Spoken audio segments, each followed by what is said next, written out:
कितना नक्शन दिया नक्शन जब नक्शन भी उजारता है नक्शन दिया नक्शन दिया ꯃꯥꯡꯗ ꯂꯦꯞꯄꯤꯔꯤꯕ ꯂꯩꯁꯦꯝꯕ ꯁꯅꯥꯖꯥꯎꯕ ꯌꯥꯎꯅ ꯎꯇ꯭ꯔꯥ ꯁꯪꯂꯦꯟ ꯁꯅꯥꯀꯣꯅꯨꯡꯗꯒꯤ ꯂꯦꯡꯕꯤꯔꯛꯂꯤꯕ ꯑꯍꯜ ꯂꯃꯟ ꯃꯔꯨꯞ ꯃꯄꯥꯡ ꯐꯝꯅꯥꯏꯕꯁꯤꯡ ꯑꯣꯖꯥꯁꯤꯡ ꯑꯗꯨꯒ ꯃꯥꯏꯀꯩ ꯈꯨꯟꯁꯤꯡꯗꯒꯤ ꯂꯦꯡꯕꯤꯔꯛꯄ ꯑꯩꯈꯣꯏ ꯈꯥ ꯃꯥꯏꯀꯩ ꯑꯁꯤꯗ ꯂꯩꯕꯤꯕ ꯂꯥꯏꯒꯤ ꯊꯧꯒꯜꯂꯨꯞꯁꯤꯡ ꯑꯗꯨꯒ ꯑꯩꯈꯣꯏ ꯑꯍꯜ ꯂꯃꯟ ꯏꯃꯥ ꯏꯕꯦꯟ ꯃꯔꯨꯞ ꯃꯄꯥꯡ ꯈ꯭ꯋꯥꯏ ꯄꯨꯟꯃꯛꯄꯨ ꯑꯩꯈꯣꯏꯒꯤ ꯁꯤꯟꯖ ꯂꯥꯡꯖꯔꯤꯕ ꯈꯥ ꯃꯥꯏꯀꯩꯒꯤ ꯑꯄꯨꯟꯕ ꯎꯃꯪ ꯂꯥꯏ ꯊꯧꯒꯜꯂꯨꯞꯀꯤ ꯃꯥꯏꯀꯩꯗꯒꯤ ꯅꯣꯂꯨꯛꯅ ꯏꯀꯥꯏ ꯈꯨꯝꯅꯕ ꯎꯠꯆꯕꯒ ꯂꯣꯏꯅꯅ ꯏꯀꯣꯛꯅꯧꯅ ꯈꯨꯔꯨꯝꯖꯔꯤ ꯉꯁꯤ ꯑꯩꯈꯣꯏꯅ ꯑꯗꯨꯉꯩꯒꯤ ꯏꯄꯥ ꯏꯄꯨꯁꯤꯡꯒꯤ ꯍꯥꯛꯇꯛꯇ ꯏꯄꯥ ꯏꯄꯨꯁꯤꯡꯒꯤ ꯃꯇꯝꯗ ꯊꯣꯛꯈꯤꯕ ꯊꯧꯗꯣꯛ ꯑꯃꯒ ꯃꯔꯤ ꯂꯩꯅꯕ ꯁꯥꯞ ꯑꯃ ꯃꯤꯇꯩ ꯑꯃ ꯂꯝꯗꯝ ꯑꯁꯣꯝꯗ ꯈꯥ ꯃꯥꯏꯀꯩꯒꯤ ꯃꯤꯌꯥꯝ ꯑꯁꯤꯗ ꯃꯗꯨꯒꯤ ꯆꯩꯊꯦꯡ ꯑꯃ ꯂꯩꯔꯤ ꯍꯥꯏꯕꯒꯤ ꯆꯤꯡꯅꯕ ꯑꯃ ꯑꯍꯜ ꯂꯃꯟꯁꯤꯡꯅ ꯄꯨꯗꯨꯅ ꯋꯥꯈꯟꯗ ꯂꯩꯕ ꯃꯗꯨ ꯀꯣꯛꯊꯣꯛꯅꯕꯒꯤꯗꯃꯛꯇ ꯂꯩꯕꯥꯛ ꯈꯨꯟꯅꯥꯏꯒꯤ ꯆꯠꯅꯕꯤ ꯃꯇꯨꯡ ꯏꯟꯅ ꯉꯁꯤꯃꯛ ꯂꯩꯕꯥꯛꯀꯤ ꯂꯥꯏꯅꯤꯡ ꯂꯝꯕꯤꯒ ꯃꯔꯤ ꯂꯩꯅꯕ ꯂꯥꯏꯇꯤꯟ ꯇꯤꯟꯊꯧꯒꯤ ꯑꯩꯈꯣꯏꯒꯤ ꯂꯥꯏ ꯇꯤꯟꯒꯤ ꯊꯕꯛ ꯊꯧꯔꯝ ꯀꯌꯥꯒꯤ ꯃꯄꯨ ꯑꯣꯏꯅ ꯂꯩꯕꯤꯔꯤꯕ ꯅꯤꯡꯊꯧ ꯂꯩꯁꯦꯝꯕ ꯁꯅꯥꯖꯥꯎꯕ ꯑꯣꯅꯔꯦꯕꯜ MP ꯔꯥꯖ꯭ꯌ ꯁꯚꯥ ꯑꯩꯈꯣꯏ ꯏꯅꯤꯡꯊꯧꯅ ꯂꯦꯡꯕꯤꯔꯛꯇꯅ ꯉꯁꯤ ꯄꯥꯡꯊꯣꯛꯂꯤꯕ ꯊꯧꯔꯝ ꯑꯁꯤꯒꯤ ꯃꯔꯨꯑꯣꯏꯕ ꯋꯥꯔꯤ ꯑꯗꯨ ꯑꯩꯈꯣꯏꯅ ꯂꯩꯖꯔꯤꯕ ꯊꯧꯒꯜꯂꯨꯞꯁꯤꯡꯅ ꯈꯣꯝꯖꯤꯟ ꯇꯥꯁꯤꯟꯖꯔꯒ ꯑꯍꯜ ꯂꯃꯟꯁꯤꯡ ꯔꯤꯁꯔꯁ ꯁ꯭ꯀꯣꯂꯔꯁꯤꯡ ꯑꯗꯨꯒ ꯂꯝꯗꯝꯁꯤꯒꯤ ꯑꯩꯈꯣꯏꯒꯤ ꯍꯥꯟꯅꯅ ꯁꯤꯒꯤ ꯍꯤꯔꯝꯁꯤꯗ ꯈꯔ ꯊꯤꯖꯤꯟꯕꯤꯔꯝꯕꯁꯤꯡꯒꯤ ꯃꯣꯠ ꯂꯧꯖꯔꯒ ꯃꯈꯣꯏꯗꯒꯤ ꯈꯨꯟꯒꯠꯆꯕ ꯑꯗꯨꯒꯨꯝꯂꯕ ꯋꯥꯔꯣꯜꯁꯤꯡ ꯑꯗꯨ ꯄꯨꯟꯁꯤꯟꯖꯔꯤꯕ ꯑꯁꯤ ꯃꯌꯥꯝꯗ ꯑꯃꯨꯛꯇꯪ ꯄꯥꯊꯣꯛꯆꯒꯦ ꯉꯁꯤ ꯋꯥꯕꯒꯥꯏ ꯀꯩꯊꯦꯜꯒꯤ ꯑꯋꯥꯡ ꯊꯪꯕ ꯁꯔꯨꯛꯇ ꯆꯍꯤ ꯆꯥ ꯀꯌꯥꯒꯤ ꯃꯃꯥꯡꯗꯒꯤ ꯂꯦꯡꯗꯅ ꯂꯩꯔꯛꯂꯤꯕ ꯇꯥ ꯆꯥꯏꯅꯈꯤꯕꯒꯤ ꯆꯥꯏꯅꯄꯨꯡ ꯑꯅꯤ ꯑꯁꯤꯒꯤ ꯃꯇꯥꯡꯗ ꯑꯍꯜ ꯂꯃꯟꯁꯤꯡꯅ ꯂꯤꯕꯤꯕ ꯋꯥꯔꯤ ꯑꯃꯗꯤ ꯊꯤꯖꯤꯜꯂꯣꯏꯁꯤꯡꯅ ꯇꯥꯛꯄꯤꯕ ꯂꯣꯏꯅꯅ ꯑꯔꯤꯕ ꯂꯥꯏꯔꯤꯛꯁꯤꯡꯗꯒꯤ ꯐꯪꯕ ꯋꯥꯔꯣꯜꯒꯤ ꯃꯇꯨꯡ ꯏꯟꯅ ꯃꯃꯥꯡ ꯊꯪꯅ ꯃꯩꯔꯝ ꯄꯥꯡꯕꯗ ꯂꯩꯔꯤꯕ ꯄꯨꯡ ꯑꯁꯤꯅ ꯑꯗꯨꯉꯩ ꯇꯥ ꯆꯥꯏꯅꯈꯤꯕ ꯃꯇꯝ ꯑꯗꯨꯗ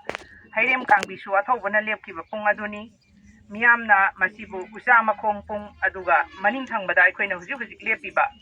ꯃꯅꯤꯡ ꯊꯪꯕꯗ ꯂꯩꯔꯤꯕ ꯄꯨꯡ ꯑꯁꯤꯕꯨꯅ ꯀꯨꯊꯕꯤ ꯄꯨꯡ ꯅꯠꯇ꯭ꯔꯒ ꯍꯩꯀ꯭ꯔꯦꯡ ꯃꯈꯣꯡ ꯄꯨꯡ ꯍꯥꯏꯅ ꯈꯪꯅꯩ ꯍꯥꯏꯔꯤꯕ ꯍꯩꯀ꯭ꯔꯦꯡ ꯑꯁꯤ ꯍꯧꯖꯤꯛꯁꯨ ꯍꯧꯔꯤ ꯍꯥꯏꯔꯤꯕ ꯃꯅꯤꯡ ꯊꯪꯕ ꯀꯨꯊꯕꯤ ꯄꯨꯡ ꯑꯁꯤꯅ ꯑꯗꯨꯉꯩ ꯈꯨꯃꯟ ꯆꯈꯥ ꯃꯣꯏꯔꯦꯝꯕꯅ ꯂꯦꯞꯈꯤꯕ ꯄꯨꯡ ꯑꯗꯨꯅꯤ ꯍꯩꯔꯦꯝ ꯀꯥꯡꯕꯤꯁꯨ ꯑꯃꯗꯤ ꯈꯨꯃꯟ ꯆꯈꯥ ꯃꯣꯏꯔꯦꯝꯕ ꯑꯅꯤꯅ ꯆꯥꯏꯅ ꯄꯨꯡ ꯊꯣꯟꯗꯨꯅ ꯇꯥ ꯆꯥꯏꯅꯈꯤꯕꯒꯤ ꯊꯧꯗꯣꯛ ꯋꯥꯔꯤ ꯑꯁꯤ ꯆꯥꯏꯅꯔꯣꯟ ꯀꯧꯕ ꯆꯥꯏꯅꯕ ꯈꯛꯇꯒꯤ ꯃꯔꯝꯗ ꯏꯕ ꯑꯗꯨꯒꯨꯝꯂꯕ ꯑꯔꯤꯕ ꯂꯥꯏꯔꯤꯛ ꯑꯁꯤꯗ ꯌꯥꯝꯅ ꯃꯔꯨ ꯑꯣꯏꯅ ꯂꯥ ꯆꯟꯗꯨꯅ ꯌꯥꯎꯔꯤ ꯑꯊꯧꯕ ꯑꯅꯤ ꯑꯁꯤꯅ ꯇꯥ ꯆꯥꯏꯅꯈꯤꯕ ꯃꯇꯝ ꯑꯁꯤ ꯈꯨꯃꯟꯒꯤ 24 ꯁꯨꯕ ꯅꯤꯡꯊꯧ ꯇꯟꯗꯨ ꯂꯟꯊꯥꯕ ꯃꯥꯒꯤ ꯇꯣꯉꯥꯟ ꯇꯣꯉꯥꯟꯕ ꯑꯦꯂꯥꯏꯁ ꯃꯃꯤꯡ ꯃꯌꯥꯝ ꯑꯃ ꯂꯩ ꯈꯨꯃꯟ ꯅꯤꯡꯊꯧ ꯄꯨꯟꯁꯤꯕ ꯄꯨꯌꯥꯝ ꯌꯨꯝꯂꯦꯟꯕ ꯂꯦꯝꯂꯩ ꯍꯥꯏꯍꯩꯕ ꯍꯥꯏꯕꯅꯆꯤꯡꯕ ꯃꯃꯤꯡꯁꯤꯡꯁꯨ ꯌꯥꯎꯏ ꯃꯄꯨꯡ ꯑꯣꯏꯅ ꯇꯟꯗꯨ ꯂꯟꯊꯥꯕ ꯍꯥꯏꯅ ꯈꯪꯅꯩ ꯍꯥꯏꯔꯤꯕ ꯃꯇꯝ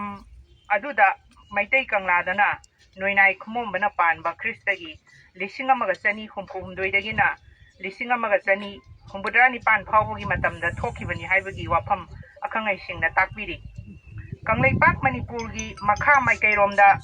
ꯍꯩꯔꯦꯝ ꯑꯃꯁꯨꯡ ꯈꯨꯃꯟ ꯑꯅꯤ ꯑꯁꯤ ꯈꯨꯜ ꯂꯣꯟꯅꯗꯨꯅ ꯂꯝ ꯇꯥꯏꯅꯅ ꯃꯄꯥꯟ ꯐꯅ ꯈꯨꯀꯟ ꯄꯥꯡꯒꯟꯅ ꯂꯩꯉꯥꯛꯂꯝꯃꯤ ꯈꯨꯃꯟꯁꯤꯡꯅ ꯂꯣꯛꯇꯥꯛ ꯄꯥꯠꯀꯤ ꯈꯥ ꯅꯣꯡꯄꯣꯛ ꯊꯪꯕ ꯁꯔꯨꯛꯇ ꯑꯗꯨꯒ ꯍꯩꯔꯦꯝꯁꯤꯡꯅ ꯈꯥ ꯃꯥꯏꯀꯩ ꯍꯥꯏꯕꯗꯤ ꯀꯛꯆꯤꯡ ꯋꯥꯕꯒꯥꯏ ꯍꯤꯌꯥꯡꯂꯝ ꯂꯝꯖꯥꯎ ꯂꯥꯡꯃꯩꯗꯣꯡꯗꯒꯤ ꯁꯨꯒꯨꯅꯨ ꯐꯥꯎꯕꯒꯤ ꯂꯝꯗꯝ ꯃꯈꯥ ꯃꯥꯏꯀꯩ ꯑꯁꯤꯗ ꯃꯄꯥꯟ ꯐꯅ ꯄꯥꯜꯂꯝꯃꯤ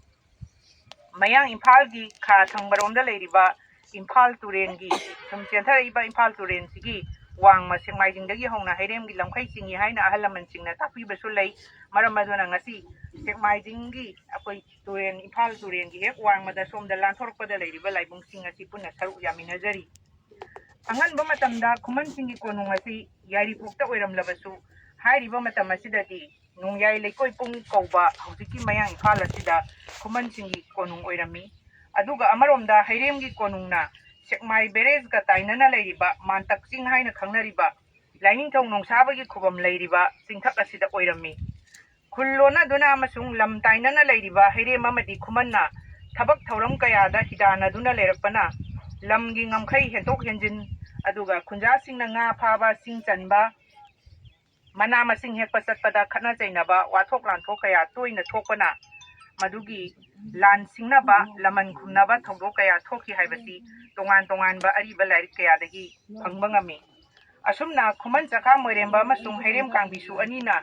chaina pung thonduna ta chaina khiba thodoki haurakhamsu khumangi nupi angangsingna yelang kengoi hekpa singchanba nga phaba chatpa matamda hairem kangbisu amadi magi kangbuna taki tawoina tawrakpa kayagi wakatsing khuman kangla yorakpadagi hairem kangbisu bu maikiba pinabagidamak khuman kangla da khanarappa matamda khuman gi phamnaiba amatana mathongna leina hairem ga lanthengnarurage pakhumlaktrabada yamna naha oiriba khuman chakha moiremba mahaksi yamna nauna akoigi phamnairapa yumbanba luhongba kuijiba naha mani haina tengnajai mathongna leina thoraktuna mahangna athauba hairem kangbisuga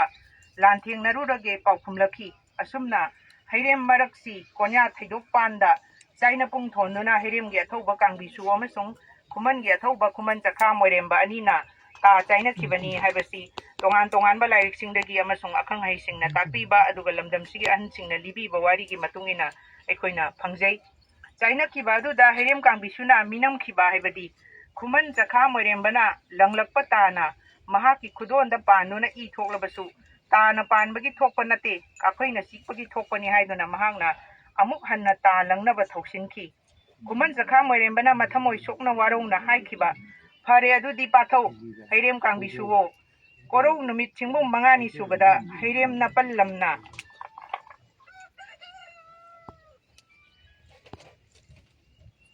wasum sano haina wasaki masi chaina rongi lamai tarama panda yawi asigumba matang asibu longjam asau hairiba akoi oja sina yari pokta leiba sina naungna irappa khuman chakha moiremba hairiba lairi kasida asumna phongdoi madudi ngasidagi korau numit singbong mangani heksuba mangani korauda naram konba jingu lai nongsabana asum aran wayen tobirasano machilamai kun mathoide yawi asigumba khuman chakha moirembagi michai asi taraba phawbada hairem kangbisuna ta amuk langnanaba marayetuna leirabada khuman chakha moirembana khare adudi nangi ta langjar o hairabada hairem kangbisuna langlakpa tana khuman chakha moirembagi mathabakta panduna soklabada khuman chakha moirembagi luren hairem kangbisuna kakpataki kangbisuna mai pakpa sakhi asigumlaba minamba mai pakpa sakhiba thodok adubu yengkhiba tinkhiba miyam tara machasing aduna aranbabu tuminna yengduna leikhiba hairem kangbisuga amatta oikhiba adudagi khuman chakha moirembana thamoi sokna piramba sabaduna maramoiduna lamdam asomda haibadi kha maikaigi hairemgi lamkhai manungda leiramba yang mabagai kaksing lamjau langmaidong hairiba imphal turengi makha thangbada leiriba lamdam mayam asida leiriba machin tumkhalakliba aikoigi mithoi mihenba sing oirappa matam mamada aikoigi adugumlaba pikhiba michai adugi seitheng asi phangi punsi nungsangde haina thajabagi nongnangba kaya leibadagi lamdam masonggi ahal laman mama mapa oibasingna macha masu singbu soida ngamdanabagi damak yum leifam honganbagi wakhalon ama ngasi phawa paktuna leirakli thajanabi wakhalon asiga chasin chusinaba thodo wathok kharasu mamangda thokhiba leibana maram moiduna ngasi phawa nungnangba si koktana leiri asigumlaba wakhalon asina maram moiduna lamdam asigi masak lepkadawriba mithoi mihelaba singna magi pokham lamdam khun asi asum thadoktuna chanakhiba tarabadi chawkhat maikaida asumak sothaduna lamdam asom se akoigi chawkhat maikaida asum sothaduna lehoragani hairiba wakhalon asida yumpham moiduna adungaigi michai sabadu kokthokre haibagi thajaba ama maikai asongi miyamda pinabagi damak ngasigi anamathau koktuna parei hanbagi thauramasi tawinaba aikoina ining thauda sana konung utra sanglenda hanana thamjakhiba wafam adu ngasi ining thauna kokthok piba aduga laitau tinthau tawdana anamathau kopirabanina ngasidagi sabase koklagani haibagi thajaba do miyamda leibiro khun hongbagi ija isusing awana tarakani haibagi ginungnangba do ngasidagi leitanaba ikhoi punna thauni winarsi haiba wafam asi thamjari